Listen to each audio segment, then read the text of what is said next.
3 de enero significó para Venezuela y los venezolanos un parteaguas. Es un hecho histórico, es un hecho consumado y a partir de ese momento los venezolanos tenemos una serie de inquietudes, una serie de incertidumbres y también esperanza en cómo construimos nuestro presente y nuestro futuro, nuestras instituciones, una transición, una economía estable y un estado de bienestar. Para eso tenemos 3 magníficos profesores, historiadores, politólogos, economistas, como lo son el profesor Balsa, el profesor Estraca y el profesor Espíritu. Acompáñenme, les va a encantar esta conversación.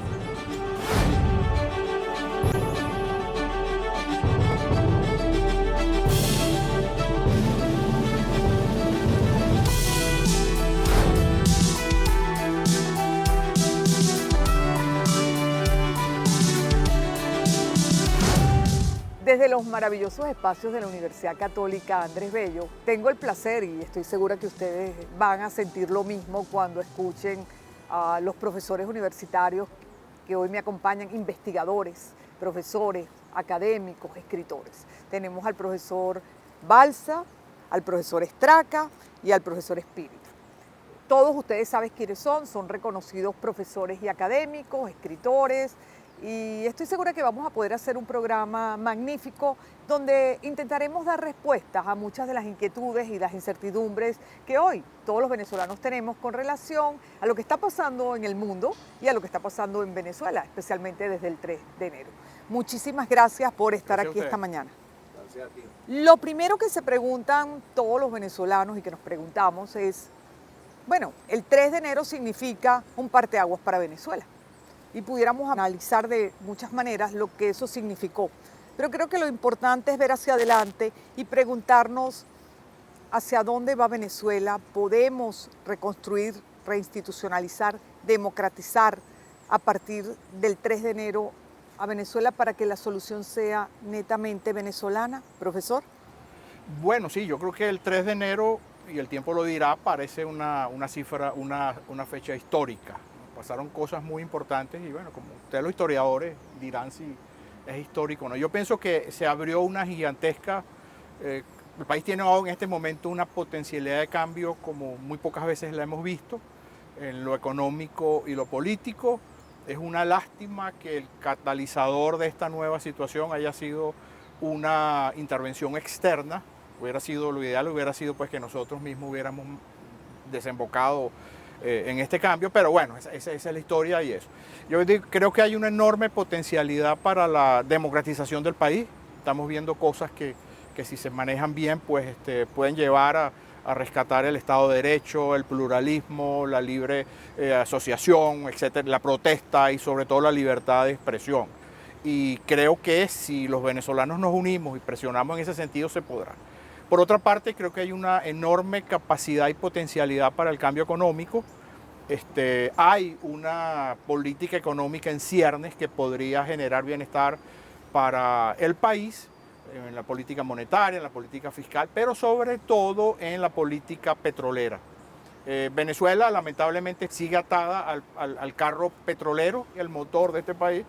No hemos diversificado la economía, pero yo creo que se abren avenidas muy importantes para una nueva relación con el petróleo, para una nueva política petrolera.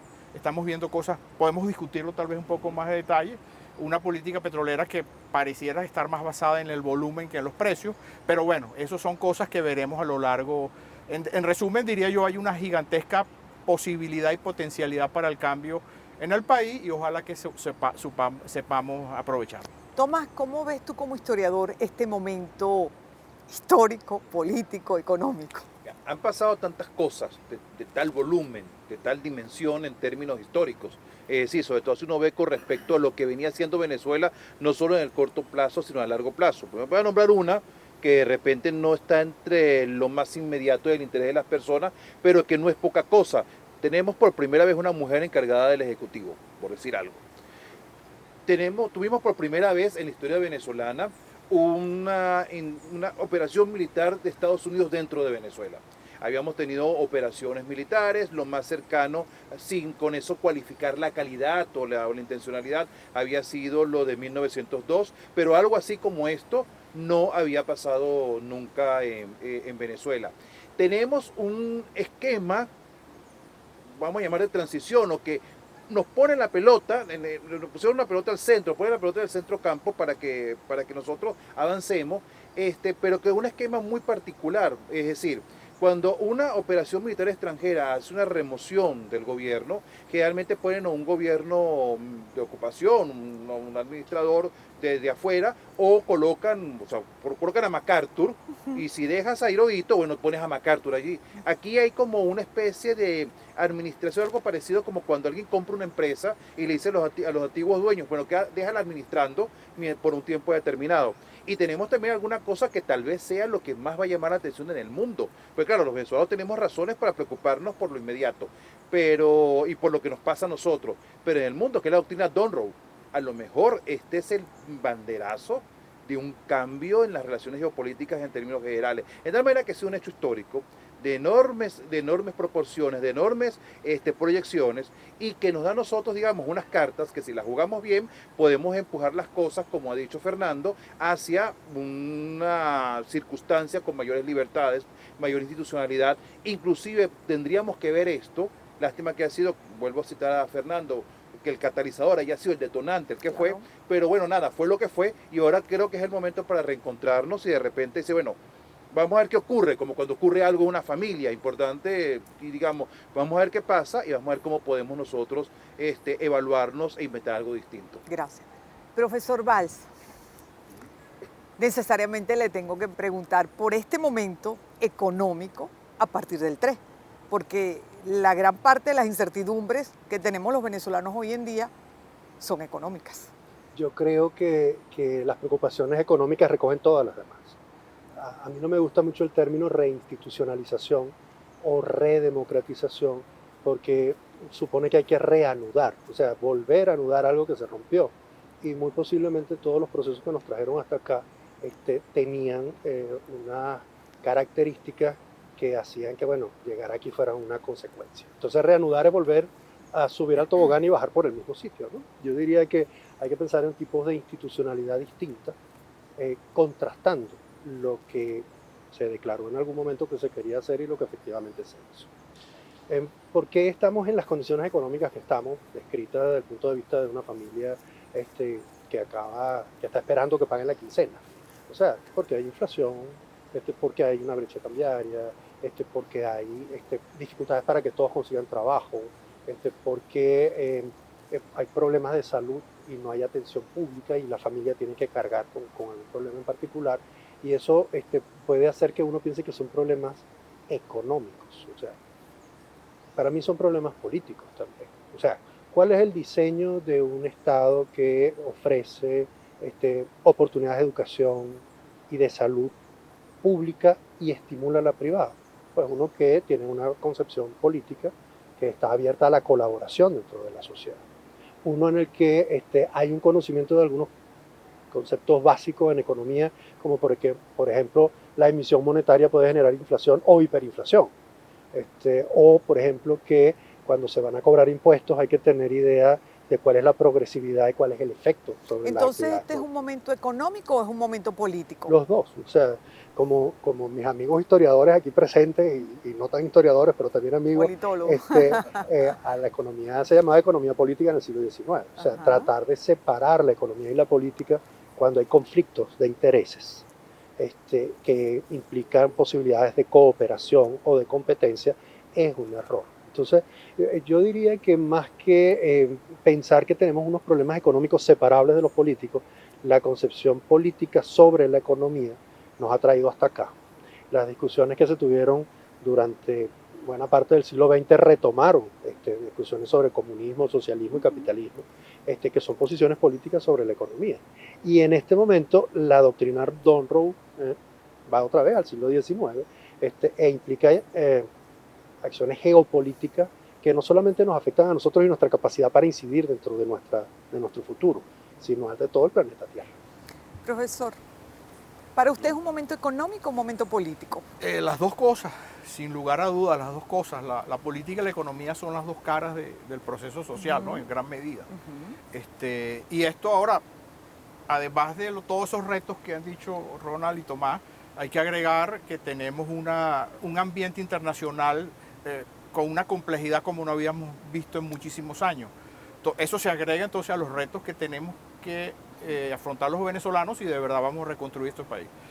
Uno básico es que eso que llaman el orden liberal, ese orden que se estructuró a partir de la Segunda Guerra Mundial, está atacado por todos los frentes. Digamos que estamos desglobalizándonos. Totalmente. Yo no sé si es desglobalizando, pero digamos, ojalá que eso continúe, pero lo que sí es que ese orden liberal que se apoyaba en el libre comercio, en el respeto a los pueblos, el derecho, la división de poderes y todas estas cosas bonitas que nos vendieron desde el 45, está siendo atacado por todas partes. No hay respeto al derecho internacional. No hay respeto al derecho internacional. Privan los intereses económicos. Así es, ahora los países tienden a cerrarse, hay un hegemón ahí que está generando muchos problemas.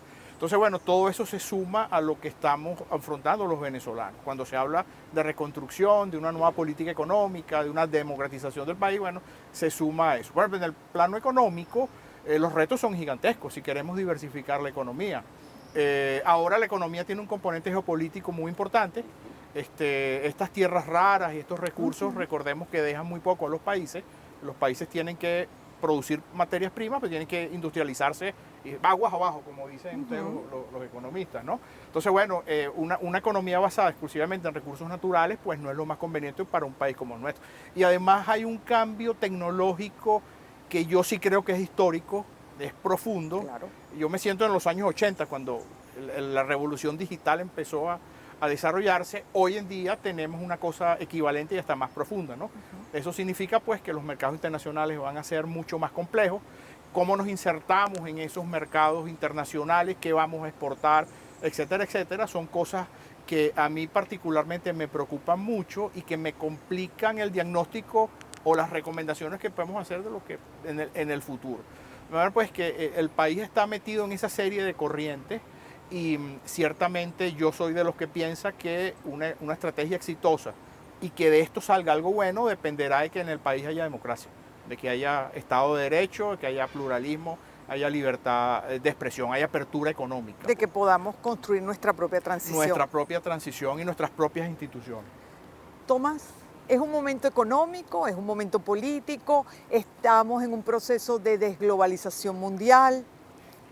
Yo cuando oigo si es político o económico, me acuerdo aquella famosa serie de artículos que publicó Antonio Locayo Guzmán en 1845, y pido disculpas por irme tan lejos, ¿no?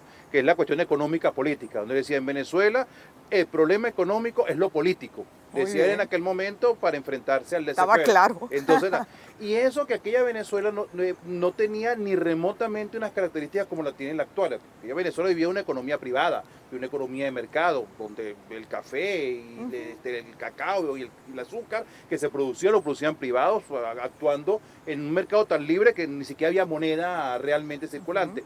El día de hoy esta es una Venezuela que depende del petróleo. El petróleo, indistintamente de todos los cambios que se han hecho, inclusive la última reforma petrolera que se hizo en enero, que se dejó otro hito histórico de enormes consecuencias, que no dije la vez pasada. Rompe lo que ha sido la vocación de la legislación y de la política petrolera venezolana en los últimos, cuidado, 70 años, por los 80 años, si metemos la ley de hidrocarburos del 43. Esa Venezuela que vive del petróleo, a pesar de esa reforma, es una Venezuela donde el petróleo es del Estado. Y en última instancia, el Estado, porque como su suelo es del Estado, por más libre y liberal que sea en su administración, en la relación que hace o que lo exploten, va a recibir una renta. Y esa renta es mucho más grande de lo que produce mucha otra gente. De tal manera que las decisiones políticas inciden de tal manera en lo económico en Venezuela que es básicamente indisoluble. Gran parte de los problemas que tiene Venezuela el día de hoy se debe a decisiones políticas. O sea, aquí no ocurrió un cataclismo, que no puede decir, bueno, esto ocurrió y Dios quiera que no ocurra, terremoto como el de Haití.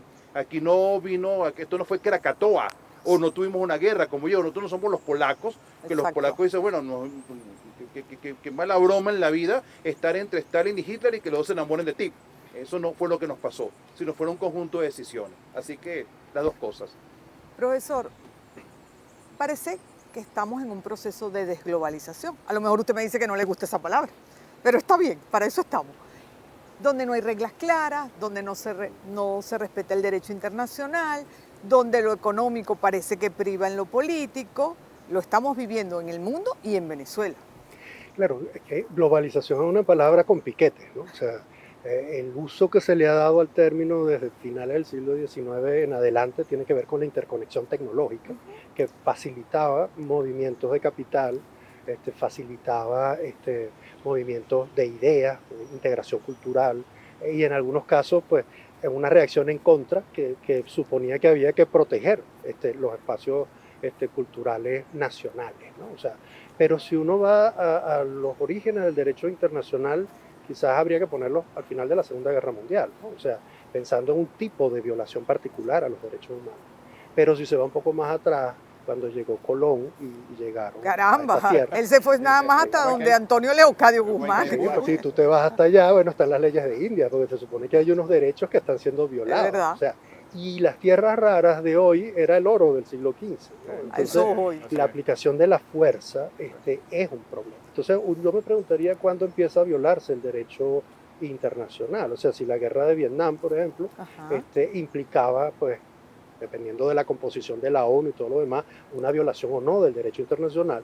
Y así uno puede ir moviéndose a través de las últimas décadas y llegar a Venezuela, a la Comisión Interamericana de Derechos Humanos, que no fue reconocida en todo momento, o llegar a la discusión que ha tenido Venezuela con Guyana, que ha implicado también desconocer la intervención de las Naciones Unidas en algunos contextos, o la incapacidad que ha tenido para enfrentar los casos en Ucrania o en Gaza.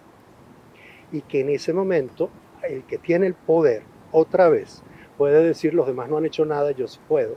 Así que yo voy a llevarme a un presidente de un país, que es un presidente cuyo reconocimiento estaba en duda internacional desde hacía tiempo ya.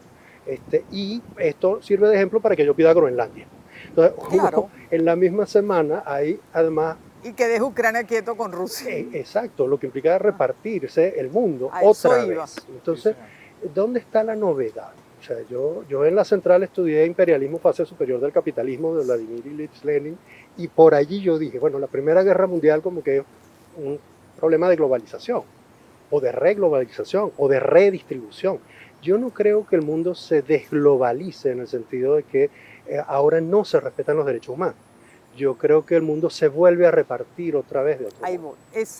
Podemos empezar con usted y seguir.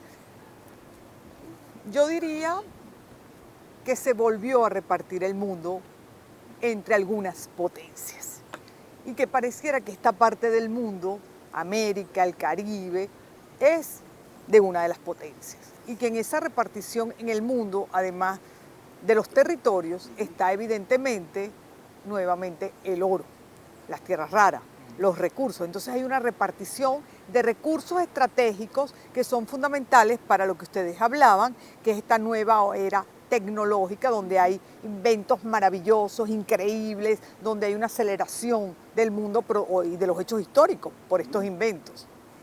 Sí, y no solamente el oro, las tierras raras y todo eso. O sea, en la historia de América Latina, la relación de Estados Unidos con los países de Centroamérica tenía que ver con tambures, ¿no? O sea, bananas, plátanos. O sea, no era una relación que era solamente producir porque son metales que tienen un uso específico, sino también alimentos en ese caso. O la ocupación territorial, que fue uno de los motivos por los que Alemania, después de la Primera Guerra Mundial, inició la Segunda, ¿no? O sea, claro. y allí es donde yo pienso que sí, efectivamente el proceso de reparto del mundo ha tenido que ver, y me voy hasta el Imperio Romano a ver qué hace el profesor, con quien... Que va a ganar definitivamente. Con quien tiene la fuerza, o sea, y las armas, y la falta de escrúpulos para crucificar un poco de gente en el camino, ¿no? Sí, o sea, cuando yo hablo de violar derechos humanos, estoy incurriendo en un anacronismo por el término, pero no por el sufrimiento. Tomás, la misma pregunta, Sí, que es súper amplia. Extraordinario esto de un anacronismo por el término, pero no por el sufrimiento. Sí. La globalización tal vez no desaparezca en términos de lo que puede hacer la tecnología para interconectarnos y el funcionamiento en sí mismo de la economía con esa suerte de repartición de la producción a nivel mundial, con las maquilas.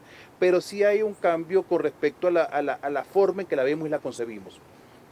Se acabó estas grandes banderas de la década de los 90, sobre todo después de la caída del muro de Berlín, y que se unió al desarrollo del Internet, en la cual pareciera que la vocación era hacer un mundo interconectado.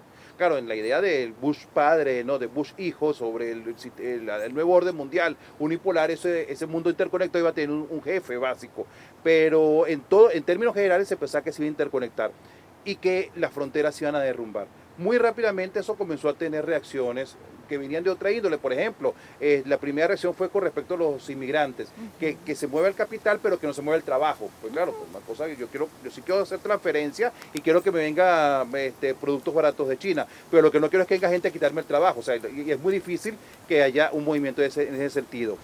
Y dentro de esta idea de un mundo que está fraccionado, que está fragmentado, sí, bueno, ¿quiénes son los dueños de esos fragmentos? Estamos en algo parecido, qué sé yo, a los congresos de Berlín, donde, bueno, 4 o 5 señores se reparten el mundo y dicen, bueno, el Caribe, y dentro de eso Venezuela del Caribe vuelve a ser lo que me recordó estos días un colega aquí en la universidad, que Juan Bosch decía que el Caribe se ha convertido en una de los límites imperiales. Y bueno, en eso estamos el día de hoy y creo que en Venezuela estamos viendo bastante de eso. Si el maestro Bosch estuviera vivo, que era un gran pensador, además de político, diría que como que esos límites ya no son tan claros, ¿no? Exactamente, eso. Bueno, en el caso venezolano, por ejemplo, dentro de toda la argumentación política, y que algún día cuando reconstruyamos esto, vamos a ir viendo todo lo que se vino diciendo desde que se habló del Tren de Aragua y las narcolanchas y todo aquello, y cómo se fue dejando de hablar de una cosa en la medida que fuimos llegando a lo que es de verdad, tal vez lo que era lo medular del asunto. Y dentro de lo medular del asunto era, por ejemplo, no te metas en mi patio, con el caso de Rusia, en segundo, tercero, cuarto lugar, pero sobre todo el caso de China. Totalmente. Profesor, bueno, lo mismo, sí, o sea, estamos en una pelea por los recursos, en una pelea tema. por el territorio, en una pelea por todo. Así es, yo estoy de acuerdo, pareciera que hay una gran negociación en marcha, ¿no? ¿Nacional o mundial? Mundial, una gran negociación en la cual el gobierno de Estados Unidos pareciera estar diciendo a los chinos, bueno, vamos, usted se queda por allá, yo me quedo con el hemisferio occidental, me das Groenlandia, y bueno, los europeos decidirán, ustedes dirán con qué lado se van, si se quieren venir para acá o para allá. Eso, por supuesto, implica muchas cosas para nosotros, para América Latina. Bueno, ¿cómo nos insertamos ahora en ese nuevo orden económico? Geopolíticamente, es claro, vamos a estar subordinados. Hoy la política fiscal venezolana está subordinada a lo que dicen allá en el Departamento de Estado. Pero, digamos, desde un punto de vista más amplio, lo que está planteado es cómo nos insertamos económicamente en ese nuevo orden. Y ahí surge el tema de los recursos y de los recursos estratégicos y de las tierras raras. Yo insisto, eso es muy peligroso porque de la explotación de los recursos naturales no queda nada si no hay efectos multiplicadores. Claro. Es decir, fíjese lo que hicieron los chinos. Control de los recursos, de la producción de las materias primas. Así es, y que le queda al país. Claro, y que aguas abajo, pues la eterna discusión que hemos tenido en Venezuela. ¿Se invierte en educación? Por ¿Se supuesto, invierte en salud? en servicios públicos, en infraestructura, etc. Sembrar el petróleo. Sembrar el petróleo. Fíjese usted, yo recuerdo la estrategia china en América Latina. China se convirtió en el socio número 1 durante los primeros años de este siglo. Y cuando uno vea y evalúa, digamos, esa relación, esa inversión, usted dice que en realidad no quedó mucho. Los chinos venían era por materias primas, por infraestructura, querían los puertos, querían hacer negocios, pero esa inversión en las cosas que realmente no hacen la diferencia entre la pobreza y la riqueza, pues no se hizo. Estamos nuevamente en un peligro como ese. Esa disyuntiva. Así es, si se da esta gran negociación, como de hecho se está dando, bueno, ¿cómo vamos a quedar nosotros? Repito, en este momento la política fiscal venezolana no tiene margen, es muy poco. El dinero es como lo dice el Departamento de Estado, eso puede ser bueno o malo. Vamos a aumentar la inversión seguramente y menos el consumo, a lo mejor queda algo. Pero dentro de ese marco, de esa gran negociación, eso es un tema que a mí particularmente... Por cierto, eso no es la primera vez que se da. Yo leyendo a Kissinger en un libro muy bueno que él tiene, él decía que en los años 60, Winston Churchill, por ejemplo, ante el miedo a la guerra nuclear y a la catástrofe nuclear, Churchill en sus últimos años era partidario de una gran negociación con la Unión Soviética. Sí. Es decir, nosotros nos quedamos aquí, ustedes allá, y bueno, evitamos la guerra nuclear. En este momento pareciera que hay algo, podría haber algo parecido. La historia lo dirá. Churchill se decía que era un hombre para la guerra, pero no para la paz. Así es. Bueno, Tomás, control de los recursos, de la producción, de las materias primas, ¿a dónde nos lleva eso como país? ¿Tenemos una oportunidad? Si lo manejamos bien, sí. Sobre todo porque aquí hay algo muy importante. Hasta el momento hemos venido con una cierta lógica con respecto a lo que tendríamos que hacer para esto, que ahorita yo cuando interrumpí a Fernando, citando a Uslar Pietri, llamamos sembrar el petróleo, que es un lema, una sigla que quedó tan, no es una sigla, un lema que quedó tan firmemente arraigado en la imaginario de los venezolanos. Y era que en la medida en la cual los venezolanos tuviésemos el control de nuestros recursos, podríamos emplearlos para nuestros intereses y no para otros. Podríamos encontrarnos a cosas el día de hoy que a lo mejor podríamos encontrar, no digo que va a pasar, pero podríamos encontrarnos cosas el día de hoy que a lo mejor nos va a permitir entender un poco más a nuestros abuelos y bisabuelos, donde tal vez una explotación de recursos en manos de terceros genera un enorme negocio, enormes ganancias, y yo no lo estoy viendo en la proporción en que yo siento que tendría que verlo cuando al fin y al cabo es mi recurso. Esta visión, esto genera una visión en la cual los venezolanos tenemos que tener un control, y claro, lo pensábamos tener a través del Estado. Tal vez allí exageramos, tal vez allí se cometieron muchos errores en el modo de hacerlo, y es que el Estado se encargara de un gran redistribuidor que iba a permitir sembrar el petróleo, es decir, un estado de bienestar. Un estado de bienestar y de desarrollo. Que nunca llegó. Que no llegó, que avanzamos mucho, pero que quebró en un momento determinado.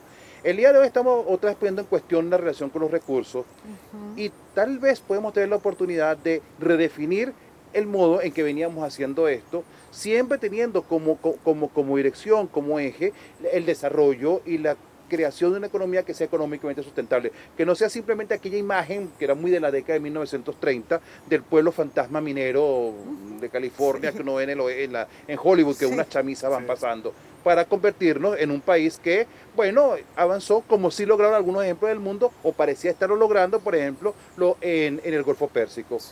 Que si ellos a lo mejor se les acaba el petróleo mañana, que no se nos va a acabar, tuviesen otra cosa de que vivir. Profesor Valls, control de los recursos, de las materias, de los procesos de producción, ¿a dónde nos lleva? Bueno, ¿a dónde nos trajo?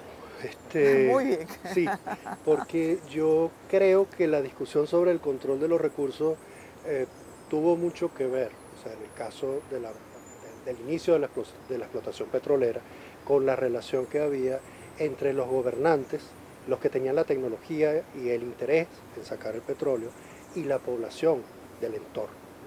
Y efectivamente la discusión política relacionada con la nacionalización del petróleo, con el fin de las concesiones, implicaba tener control sobre los recursos en términos nacionales. O sea, se planteaba el tema de esa manera, pero una vez que se tiene control, la pregunta es cuáles son los mecanismos internos dentro del país para el control, sobre todo cuando hay diferencias de opinión con respecto al destino que deban tener. O sea, la historia venezolana después de Pérez Jiménez fue una historia muy compleja. O sea, los años 60 fueron años en los que hubo lucha armada, justamente teniendo entre otros argumentos recuperar el control de los recursos. Después que se dio la nacionalización, en un periodo en el que hubo mucha inversión en infraestructura y todo lo demás, y en educación y salud, los procesos de control interno con el boom petrolero no fueron del todo satisfactorios para la generación que vino después, porque uno de los lemas de Hugo Chávez era que había corrupción. Nosotros tenemos 10 años sin ver el presupuesto nacional, entonces tenemos 10 años sin saber cómo se han usado los recursos. O sea, a pesar de la nacionalización, no tenemos control de los recursos desde hace mucho tiempo como sociedad venezolana. La cosa se agrava si viene alguien que dice yo me voy a llevar el petróleo y te dicen que lo vas a usar, y tampoco nos dice en qué lo está usando. Y tampoco tenemos claro cuáles son los beneficios de... Y vemos que además impone aranceles, utiliza la fuerza militar y amenaza con ella a otros países. Volvemos a las regalías. Puede tener costos para su política internacional y recursos en Venezuela. Porque recuerdo que los nazis mandaron unos submarinos a Venezuela porque el petróleo era interesante. O sea, eso de ser parte de la geopolítica de otro implica compartir sus costos sin tener voz. Pero sin haber llegado a ese momento, el control de los recursos tampoco lo teníamos. Gracias. En este momento, en nuestro país, tenemos una gran oportunidad, pero también tenemos un gran reto como venezolanos, que es construir nuestro propio presente, futuro. Estamos en este momento viviendo lo que sería para nosotros un proceso de transición política, económica y social, o económica, política y social, le ponen el orden que ustedes quieran. Claro, siempre hay potencialidad para la transición, es decir, los países no se estancan, el cambio es la norma. Lo que pasa es que muchas veces ese cambio va más lento o más rápido, ¿no? Cuando se acelera, pues que viene la coyuntura histórica. Y ciertamente yo sí veo, como te decía al principio, una enorme capacidad de transformación que tiene el país en este momento. El tema del control de los recursos me hace pensar en dos puntos básicos para acelerar ese cambio, ¿no? Y vencer esos retos. Dos cosas que en Venezuela han sido importantísimas desde hace mucho tiempo y sin embargo el país no las ha abrazado o no la hemos discutido suficientemente. Uno es el rol del Estado. Hemos querido construir un Estado social de derecho que resulta un desastre si lo comparamos con otros. Y el tema del mercado, ¿no? El mercado, porque no solamente es el control de los recursos, que es fundamental, sino que es también el uso eficiente y racional de esos recursos. Y ciertamente ahí el papel del Estado, lo que llaman generar capacidad estatal, capacidad de generar políticas públicas por medio de la profesionalización de la administración, por medio de la transparencia, etcétera, es fundamental y eso tenemos que hacerlo. Y el otro es el tema del mercado. Claro. Si control, pero uso eficiente de los recursos. Bueno, ¿hasta dónde estamos dispuestos los venezolanos a permitir que el mercado aparezca y se desenvuelva de manera expedita? En el caso de la política petrolera, sin ser muy académico, yo digo que lo que nos llevó a este punto con lo bueno y lo malo fue el deseo desde allá, desde el 45, de controlar el petróleo. Ese deseo sacrosanto que tenía Pérez Alfonso, que tenía Rómulo Betancourt, con la OPEP, etcétera, pues yo creo que nos llegó, generó muchas cosas buenas y muchas cosas malas. En este momento yo pienso que muchas más cosas malas que las buenas. Y una nueva política petrolera, por ejemplo, requeriría hacer todo lo contrario de lo que hemos hecho hasta ahora, ¿no? Entonces yo creo que es una oportunidad que el país se siente a conversar, que discutamos todos estos temas. La historia petrolera venezolana la he estado revisando en los últimos meses y es fascinante. Es una cosa, realmente tenía tiempo que no me emocionaba tanto revisar lo que se ha hecho y yo creo que está dado el momento en el país para que los venezolanos nos sentamos a discutir ahora qué carrizo hacemos con el petróleo. El tema de la regalía, el tema, a mí me preocupa mucho. Tema del impuesto sobre la renta, el tema de la inversión extranjera. Yo lo que veo es que y hemos tenido interesantísimas discusiones sobre el tema del volumen de producción. Por ejemplo, en los 90, durante el gobierno de Pérez, la idea de PDVSA era en ese momento aumentar la producción, olvidarnos de las cuotas de la OPEP, etcétera. Bueno, hoy tenemos una oportunidad de oro para volver a esa discusión.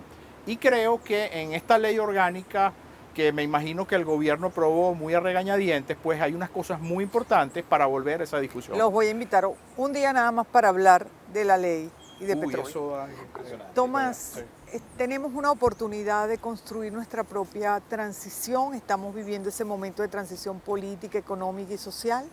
De que hay una transición la hay, lo que no sabemos hacia dónde. Entonces, y hay como muchos caminos posibles, ¿no?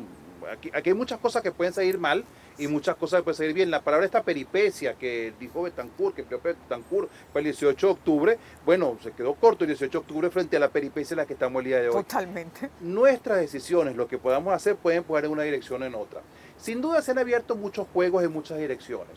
La ley de amnistía marca un contexto. La ley petrolera. Exacto, la entrada al juego del modo en que está entrando las compañías petroleras ponen otros actores. Hay algo muy importante que va a reflejarse años después. A partir del año, una vez yo leí que a partir del año 76 Fede Cámaras comienza como digamos a decaer comparativamente. ¿Y por qué decae comparativamente su poder? Bueno, porque el sector privado, que era el que manejaba el tema petrolero, a pesar de que el petróleo es del Estado, pero el sector privado lo manejaba, desaparece una parte importante de las grandes empresas que son las compañías petroleras. Teníamos un Estado que se pagaba y se había vuelto a sí mismo. El día de hoy no tenemos eso. Claro, pues tenemos un Estado donde se pague y se ha vuelto otro, en alguna medida hay que tener cuidado esto, y hay que tener cuidado un poquito esto, de uno atarse a otro ferrocarril, a otra locomotora, donde uno tenga parte de los costos y ninguna otra decisión. Totalmente. Es decir, como si hay una locomotora y si el maquinista es loco, puedo irme yo para un barranco y con el resto de la locomotora sin yo tener nada que decir. Ni arte ni parte. Ni arte ni parte de lo que es el maquinista. Pero en todo caso, Desaparece esto, que se generan otras reglas. Creo que la sociedad venezolana tiene la inteligencia social, a pesar de que hay mucho de fracaso y tenemos derecho a tener una sensación de fracaso, de que las cosas han llegado al punto al que llegaron, o sea, el 3 de enero, que no lo pudimos resolver de otra manera. Eso no significa que todos hayan sido fracaso. Yo creo que la sociedad venezolana ha habido bastante resistencia. No quiero emplear la palabra resiliencia porque me parece que ya se convirtió en una muletilla como para justificar cualquier cosa, pero hay bastante de esto. Y yo creo que con todo eso Venezuela tiene cómo empujar hacia un camino que es el que yo creo que mayoritariamente quieren todos los venezolanos. Ronald, ¿estamos en una transición económica, política, social o tenemos la oportunidad de construirla? Estamos en transición hace rato. O sea, en lo que hubo el 3 creo que fue un uso de la fuerza. O sea, que al día siguiente implica cambio de condiciones, pero el día anterior pues, teníamos el mismo equipaje que al día siguiente. O sea, y el cambio, el uso de la fuerza ha implicado un cambio en el uso de la fuerza en general, dentro de Venezuela y fuera de Venezuela. Pero en esa transición en la que veníamos hay muchos aprendizajes que hemos tenido que hacer en las condiciones que hemos vivido y que se han hecho en otras partes del mundo. O sea, toda esta discusión sobre la política exterior de los Estados Unidos se ha dado en todo el mundo y dentro de los Estados Unidos. Sí, claro. Y el hecho de que Trump haya tomado las decisiones que tomó al final de su primer gobierno, que lo llevó a juicio, todas las discusiones que se tienen allá sobre la aplicación de la justicia, en las investigaciones que están en curso, se hace también dentro y fuera de los Estados Unidos. Y preguntarse en este caso, ¿cuánto tiempo el maquinista puede llevar el tren?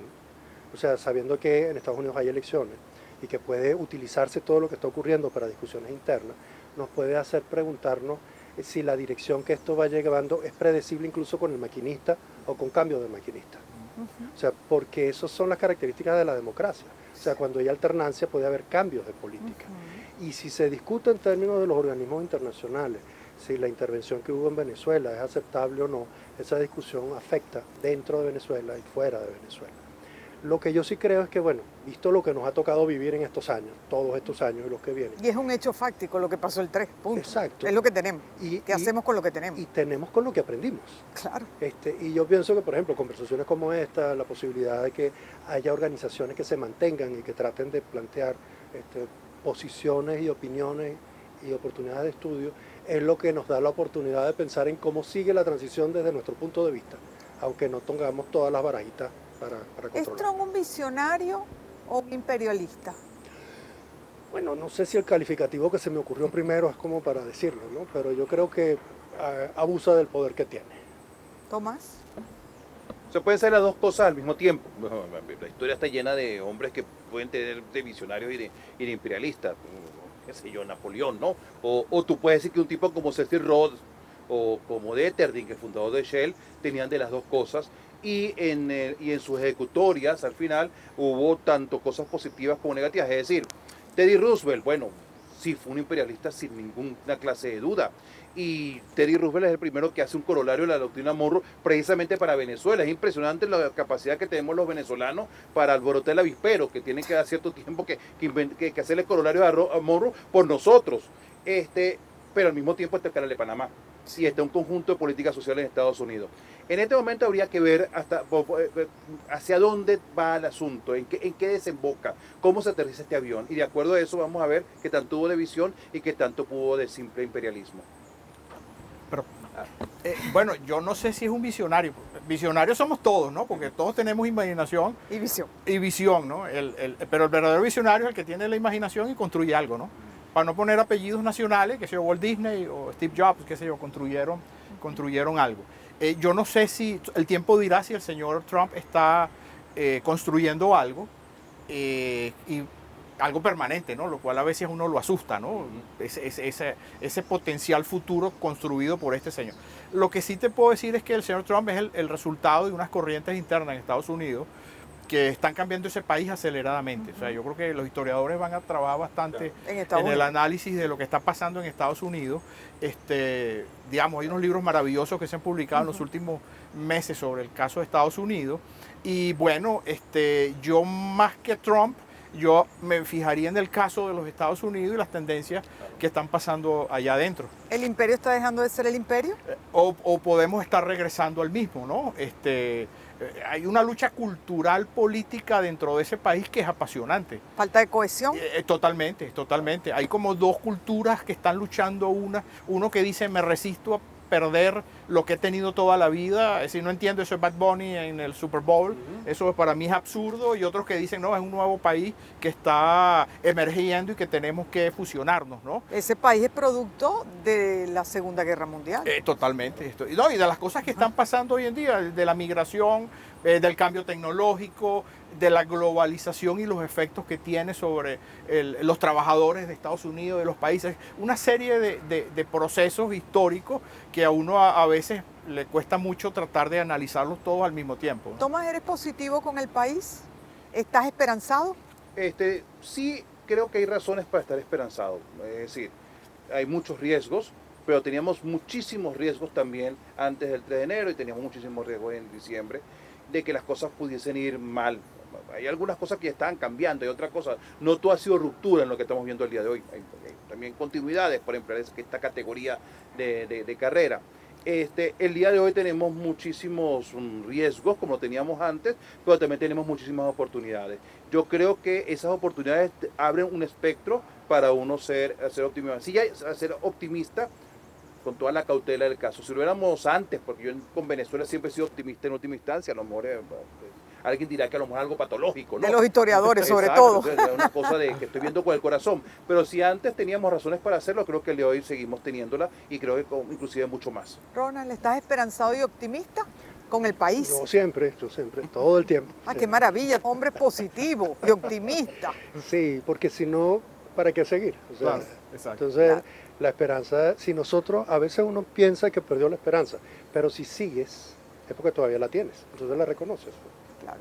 Les agradezco muchísimo a los tres esta conversación. Sé que el tiempo de televisión para tres mentes tan brillantes y magníficos oradores es muy poco, pero estoy segura que la gente ha disfrutado esta conversación, que no tengo muy claro cuál fue el formato porque no es debate, pero que en todo caso ustedes pudieron aportar mucho de su conocimiento y de su visión a las expectativas, a las incertidumbres de lo que tiene el país y los venezolanos hoy en día. Muchas gracias. Gracias a ustedes. Gracias, muchísimas gracias.